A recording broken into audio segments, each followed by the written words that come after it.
Scenarios குடுத்தீங்க. இந்த சினாரியோஸ்க்கு நீங்க எப்படி ரிப்ளை பண்ணுவீங்க? அந்த ரிப்ளை நாங்க எல்லாம் அனுப்பிச்சிருக்கோம் உங்களுக்கு. நீங்க வந்துட்டு அதிலயும் ரெமெடி சொல்லியிருக்கீங்க. சோ அப்பதான் எங்களுக்கே தெரியுது, இதுக்கு இப்படிதான் நாங்க ஆன்சர் பண்ணோம். கண்டிப்பா ஆல்மோஸ்ட் 3/4 ஆஃப் த பெர்சன்ஸ் எல்லாம் வந்து தப்பா தான் இருக்கும். நாங்க அனுப்புனது உங்களுக்கு. சோ அதிலேயே வந்துட்டு நீங்க கரெக்ஷன் பண்ணும்போது எங்களுக்கே தெரியுது. நாங்க படிச்சிருக்கோம். எங்களுக்கு தெரியும். அவ்ளோ பேர் இவ்ளோ இந்த போஸ்ட் கிராஜுவேட்ஸ் இருக்காங்க. வொர்க் பண்ணவங்க இருக்காங்க.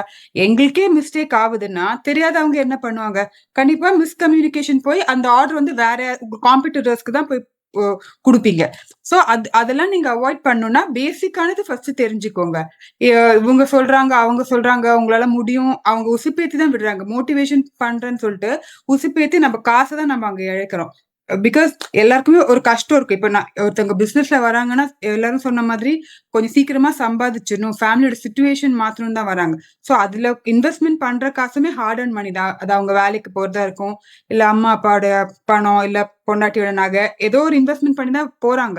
சோ அதுவே அவங்களுக்கு லாஸ் ஆயிடுச்சுன்னா, திரும்ப அவங்க என்ன பண்ணுவாங்க? திரும்ப இருக்கிற வேலை ஏதாவது ஒரு வேலை கிடைக்குமா? அதுக்கு போயிடுவாங்க. சோ இந்த பிசினஸ்ன்றத அப்படியே விட்டுடுவாங்க.